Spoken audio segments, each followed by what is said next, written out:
merci aux autres de partout. Salamou na besoin na archidiocèse ya Kinshasa. Salamou na besoin na madoyene nyonso ya kati ya archidiocèse ya Kinshasa. La pesi bino mbote bolingaka mingi se bomoni ngai mu ba Marc Kazet na Gazette. Alors présentateur de l'émission Echo des cas, autres ali wana pour pouvoir ou mettre en exergue ba valeurs initiatives. Oui question na kiti na terrain se bomoni ngai ndeyo ya plateau mitunaka aza wapi. Alors ici quand on a salé les lots, vous allez bon on a doyenné sans Cyprien, bana sans Cyprien on dit ba ya bibiso pour na ko betra mo masolo to ko sola sunini. Donc cela est talibombo pèlerinage il y a ba martyr de Uganda ah on a kasi ya doyenné Saint Cyprien bato ba bengi so contacter biso bona ko tala ndenge nini pèlerinage na bango ko salema ba na honneur n'est-ce pas ya ba simple ya ba martyr n'est-ce pas ya Uganda au dessus de ba Selwanga et ses compagnons dans la carte tout monde ba Mathias Mulumba ba Mukasa donc bazali belé ba Kizito même ozali saint patron ya ba Kizito na biso na doyenné Saint Cyprien de l'archidiocèse de Kinshasa na bango nde to kubeta li soto ko meka pe ko tambola parce que ko tambola il y a beaucoup de stations de je crois 5 autres ko tambola na bango to ko meka ko sola to yeba quand même comment est-ce que ils se sont préparés pour cette activité de awa Echo des cas kiti awa na katia doyenné Saint Cyprien mais précisément ici ka oyo paroisse PC ko pesa bongo le d'embarquement to bongo na paroisse Notre-Dame d'Annonciation donc ici ka otozali na Notre-Dame d'Annonciation ici ka nini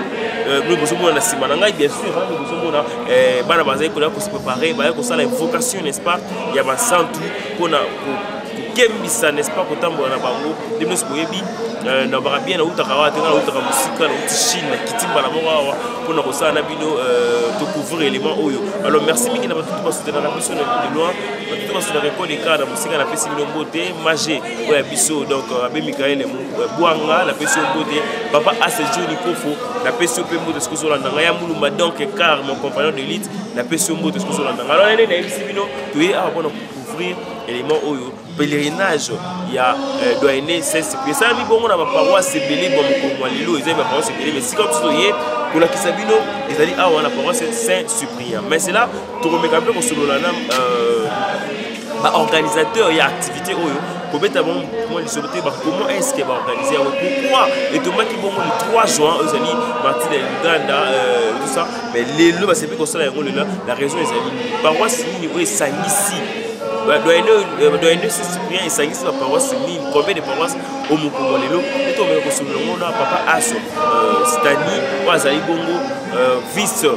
premier vice coordonnateur il y a doyenné Saint Cyprien là il est remettre un peu combien de temps sur la pas pour le bisabana ko yeba quand même comment ils ont trouvé la journée alors aujourd'hui on me donne ko solo na bango alors binos bola na biso salamuni ama ina bino to solo papa As et puis to la na biso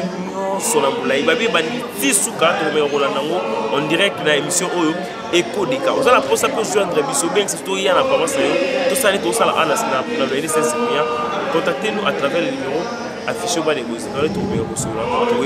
alors oya ngai cameraman réalisateur na ngai lelo to betana bisolo to tambola na to ke papa sani tout ce c'est côté ba ndenge nini makambo so Echo on dit la radisson Christo est oyo kadiso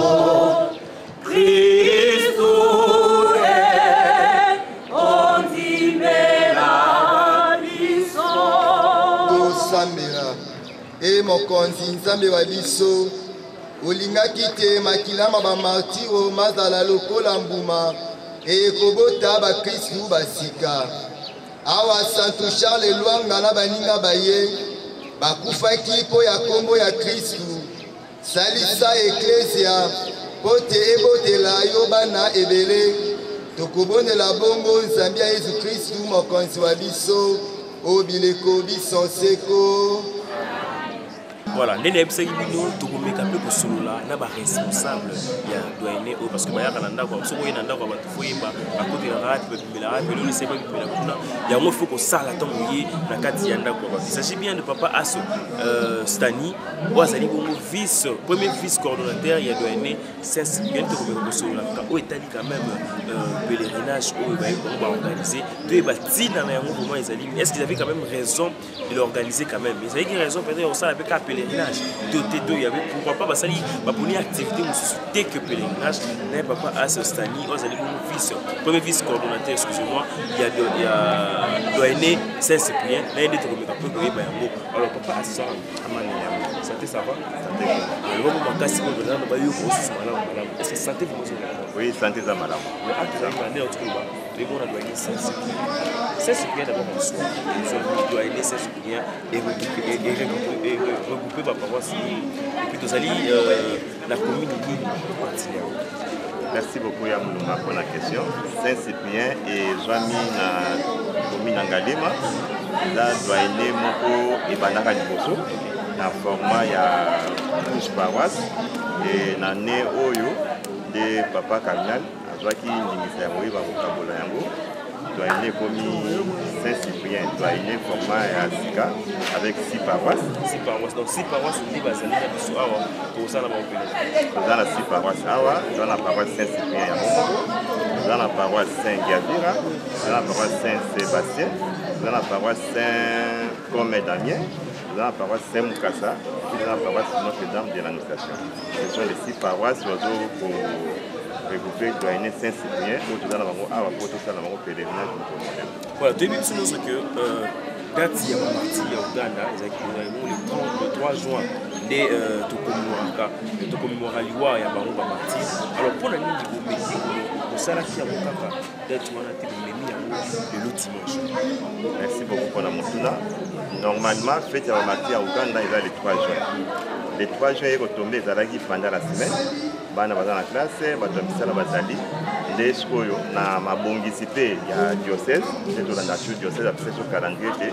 feti wana olizala le 3 juin normal le 3 juin tosambelaki na kati ya baparoisse chaque clan basambeli na kati ya paroisse na messe matinale eza na baparoisse oyo eza paroisse ya kombo ya bamartir ya Uganda neti paroisse Saint-Gavira basepelaki kosambela misa wana le 3 juin wana mais na butu na pokwa vers 18h yazo basalaki misa na niveau ya diocèse ndenge nalobaki basalaki calendrier tosepela mokolo wana le 6 juin yango biso mpe lelo oyo tozosepela wana yambo ya kokóma na kosepela na misa nde toyokana tobi tobanda na pèlerinage mpona kosalisa bakizito banoiri te basistant basepe bayeba kofondola mokolo yango ezalaki ndenge nini histoire ya bamartir wana ezalaki ndenge nini yango mpe pèlerinage osalisa so mpe te totambola na bana bayeba mpe ntina ya mokolo wana ndenge nini esalamaka. Alors c'est que là c'est que na kati ya pèlerinage na activité nini oyo eza vraiment toujours prévu manière manière organisationnelle nini boyokani kosala yango bolisi yango pour que pèlerinage wana elekama na banzi ndenge ozali komona tobandi awa toza na pèlerinage na biso eza na 4 stations na station yoko tozali koexplike mwa etendi ya bomoi to mpe nzela bamartir ya Uganda batambolaki sino tokokóma na niveau ya paroisse to tokomi na paroisse tokosala fête tokosala histoire ndenge luka ndenge église ya kopesa biso histoire na bango bomoi na bango maye basalaki mpo ete bakóma na martir wana eza te kolakisa vie ya moko mais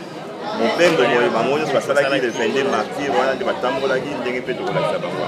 ndenge tolakisa bango yango. Alors pour la ligne de l'obséqué évangélique, vous n'avez pas choisi une autre activité que de faire le pèlerinage, car le pèlerinage, pour la ligne des activités où ils ont prévu hormis ces 2 jours. Normalement, biso na niveau de la Saint-Cyprien ezali tanso mbala ya mbode tosala pèlerinage oyo eza mbala ya mibale mbala ya mbo ezalaki tosalaki yango na format ya 12 paroisses mais lokola tomonaki na 12 paroisses esesebeli biso bakizito bandeko bayaya bazalaki wana basepelaki basambelaki malamu nde tozalaki tobanda na pèlerinage tokomi na pèlerinage bon eza na mwa activité mo ezali kosukisa pèlerinage kozala na nini na grande chasse pardon na génie ekosalema kuna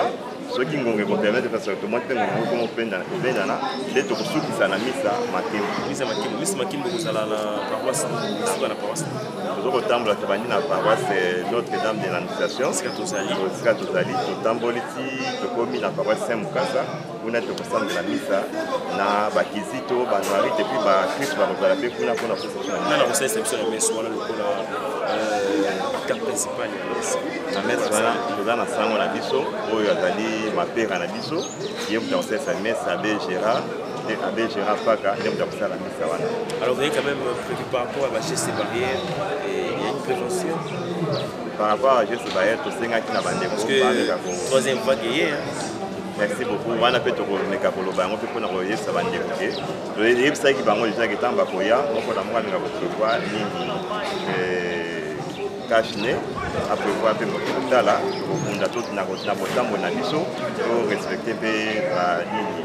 mesure à distanciation. Merci beaucoup. Na etali kolia wana ndenge tomesana tuza na buka yebi ke tant tozali kokende mokolo to kotambola to pe journée d'activité moko na mwa kolengela la mwa eloko na ya kolia bana balengelaki bayaya pe balengelaki tant tokokoma tokotala nzambe kosunga biso ndenge tokokoma tokoyeba ndeni makambo eleka ndenge nzambe kosunga biso oloba papa asi papa Sani azali bongo premier fils coordonnateur ya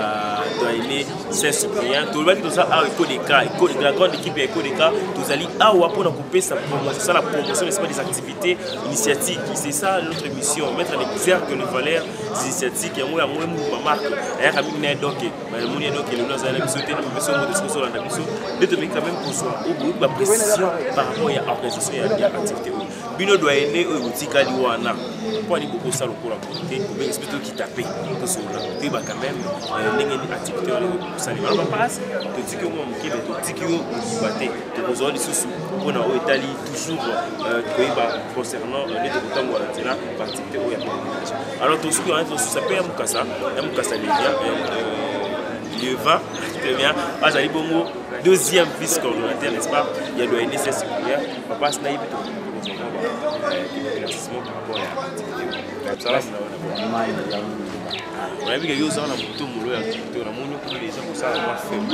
activité les autres représentants pour n'a pas la série activité sur le marché de Uganda. Nous avons la question de la compétition le lengekani ba marché au la biso Uganda batangolaki banana bembo ya yambo ti na mobembo ya minei 4 place bakendaki kokoma bango place batiaki bango na moto alors bana bamonaki yango lokola lisano les appels lisano na kati ya lisano tozopesa bango mateya ni oyo tobalongaka yenga bapesaka bango ya mulumba po alors salam d'abord amanye il peut demander à côté à que mulumba comment vous se préparer pour na yaka na yo essayer le côté yaka because yaka na côté za ngopelo te yo ya mulumba yaka alors il que mulumba comment est-ce que vous allez se préparer par rapport à activité pour bino pe beaucoup fakia ça ka ba longa te ba manga ça te lui beaucoup fakia ça na 4 ça le côté lui beaucoup fakia comment vous préparez cette technique bon comme étant à mulumba nous avons la possibilité de faire un éclaircissement makasi les hommes dans le bourgogne à gauche parce que c'est lui qui est le président de mais le gros poser la question il faut moins répondre à ça est-il que dans le pèlerinage oyo chaque partie est dans l'équipe moko alors le quoi la biso ba mulumba bakoma tant que tu la station Souka bon mon que tu ça la fait du camp tu JP pour bana parti pour ça la pèlerinage ba commémorer oyo ba marché Uganda ba mona qui peut ba yoka le quoi souffrance mais siko biso to na Souka to se pelisa ba mon ko ba ba na biso ba mulumba bakoma ba za na biso za pour na ucha moi pitch moi fait mo boy na Souka to JP pour que avant mai bana bazala na moi mouvement ya tito. Alors président, tu veux président Babo Kelio OK, Babo Kelio le chapeau, après si on passe, et tant que président nous va comme doyené ça bien, ningi oyo bino ici pour l'activité le hormis ningi amu ba bito vous ça l'activité pour ça. Tant que bino pour fakia, on ne va pas pour fakia. Beaucoup ta communauté. Alors comment vous avez pris cette activité? Bon, pèlerinage ya lelo ba mulumba comme d'abord c'est bien caméra c'est bien la station où ils que tant ba roleka beti ba di ah tu vois déjà ya ba kuma mort d'être passé qui à la station ba yeb sous aussi bien ngo to za na banzela to kambwani et puis tant to koma na semkasa kasi ba ya bibiso pona kobonisa où ils bongo 4e station pe JP donc biso to zawana pona ko JP Très bien. Alors, merci beaucoup, Yamouba. Alors, mon caméraman, mon réalisateur, dit aux abonnés, tout ce qu'on a la suite d'activités Zolika. Comme ça, on zoome à l'issue pour la première moi, à Fia Bana, par rapport à l'activité. Mais je vous promets que tu as activité na Mobimba, pèlerinage, Mobimba, la 4e station, c'est quand même ça. Alors, on va suivre en image.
Pèlerinage, la deuxième station, donc ici là où tout le monde a évolué, comment évolution pour ça, comment est-ce que pèlerinage pour ça, na bazali concentré n'est-ce pas na prière, mais on a pour comment est-ce que doyenné Saint-Cyprien na si paroisse na ba pour effectuer pèlerinage au pour ça la siko néotikolo basiko comme la deuxième station, la première est là qui font la paroisse Notre-Dame d'annonciation, tout comme la seconde station, tout le monde est là, parce que également c'est une fête aussi, parce que qui pour une cause, cette cause et ça lie à le local et comme ça, donc on vit pour un moment après on se fait amis parce que tuteur n'est-ce pas, il y a activité à l'élo, alors il y a Freddy, mon réalisateur, on a tout école plus seulement les boussouna, tout sur la moine bah ya kagwa, au ba organiser les journée à l'élo, tout bête là pour moi est-ce que ils ont réussi à organiser cette journée pèlerinage oyo ya l'élo, parce que on est basali na liloba, donc on l'élo, na éviter ya kagwa soit kokoloba, donc ya kagwa pour la deuxième station, ils allaient nani ya kufa kikoto. Bon bah salamou na bande nyonso balandi biso na deuxième station awa toboi bongo liwa noyo wa magali oyo wa remplacer ki lik bana bankintu na Mathias Mulumba. Bongo na deuxième station oyo tomoni leko ya mwasi Maltide aye ko déclarer babo mapé kasi la mission bakatiko e babo makaka bana mibali bana basité à cause de la foi chrétienne nde babomi bandeko babiso yango to kundola marché ba Uganda na tina été biso pe lokola bango to ndakisa Yesu Kristo to lenda boyambi kino na suka to renier foi ata mukolo moko te wana yakagwa archange vula classe ya mukasa na utikolo yakagwa utikolo ba organisation ya activité à lelo bango ne bazotinda bandi alors ya meka salam ya meka la 4e station il y a martyr milieu de la station bon la station nous faisons martyr réveillé Charles Manga Mathias qu'est-ce que les enfants peuvent retenir deuxième station où tous allez ici deuxième station tous allez ici bana bakoretenir ke ndenge bamafuna biso bakabaki vi na bango na maboko ya nzambe bana mpe bamekola mpe kobongisa vi na bango lolenge nini oyo ndenge bamartir na biso bamemaki vi ya Freddy tokotika tocontinue tomona ndenge nini pèlerinage ekozala alors na chaque station na biso tokointervenir toexpliquer le bango na biso na bandako ya Freddy je vous laisse faire votre travail.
kata babi na kata baloueka vraiment sikoyo pembeni ya paroisse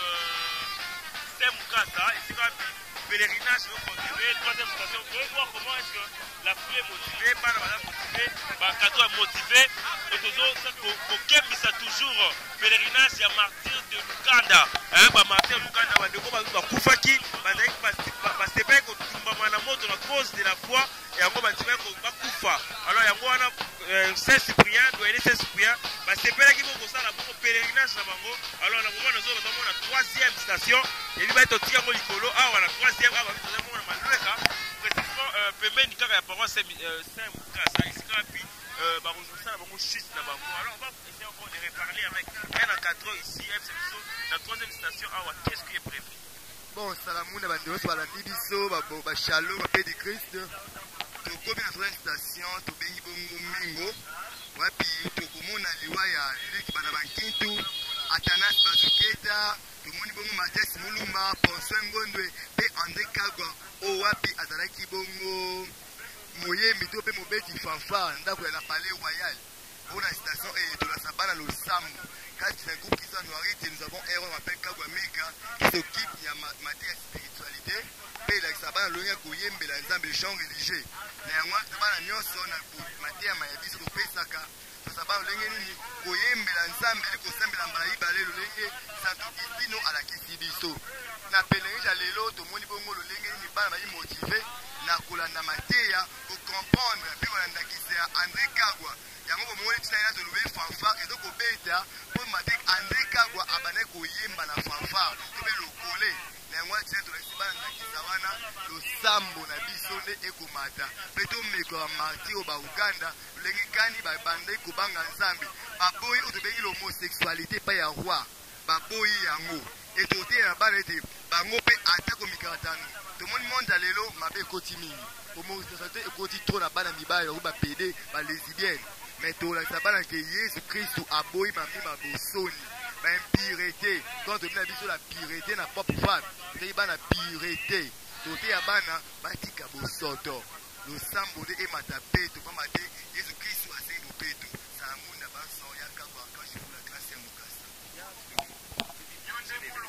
Mais je vous rappelle que dans la troisième station, précisément, à même dans la case à Maloué, c'est pour la bande et non loin à paroisse, c'est Mukasa ici, cité. Alors on va continuer à l'image, voir comment est-ce que cette activité se passe. Pe ozali kolanda bikolo bya yo moko ozali kolamba biloko bya yo moko na likambo nini okokitisa ngai kolia na ngai to losambo la nga bomeme ye mpe boboma ye boyokisa ye mpasi bokata ye na ino bitambi mpe makolo na nsima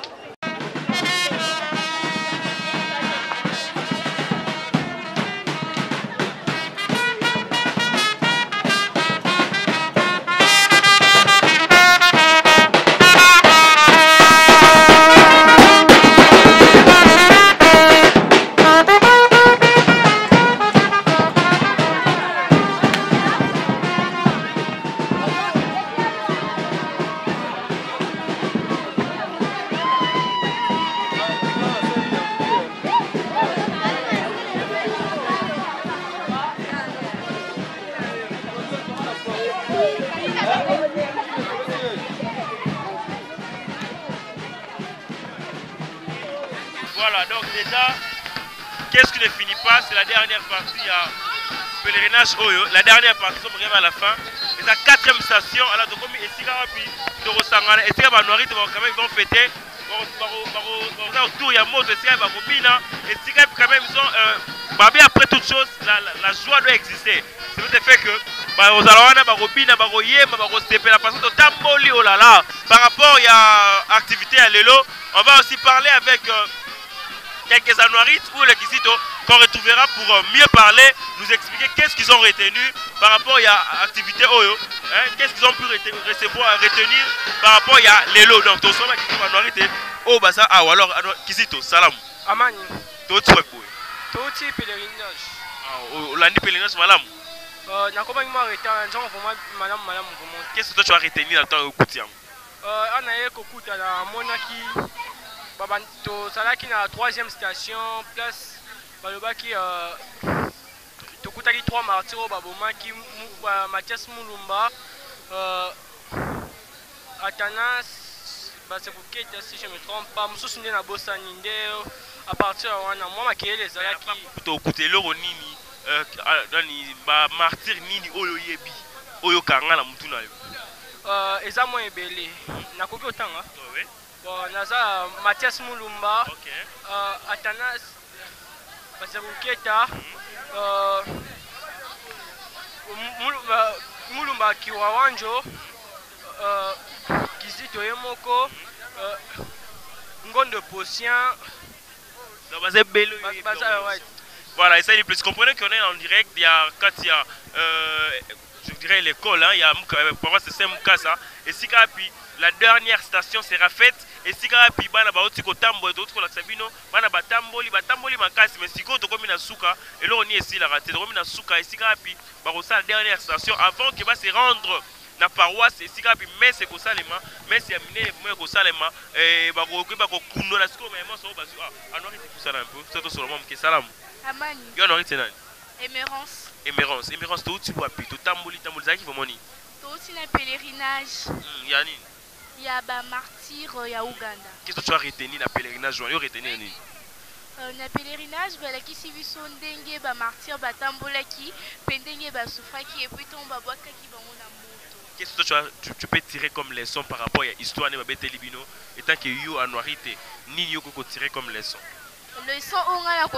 c'est juste que je sois modèle comme le martyr de Ouganda, que je suive leur comportement. Voilà, vous comprenez que Bana, non, Mingi merci d'avoir 4 heures pour l'initiative Oyo. On a compris qu'il y a l'histoire, il y a quand même la connaissance sur ce qu'ils font et ils ont dispensé la leçon, les enfants ont retenu. Vraiment, il y a ceux-là qui citent, n'est-ce pas, d'ailleurs le nom de martyr Namobimba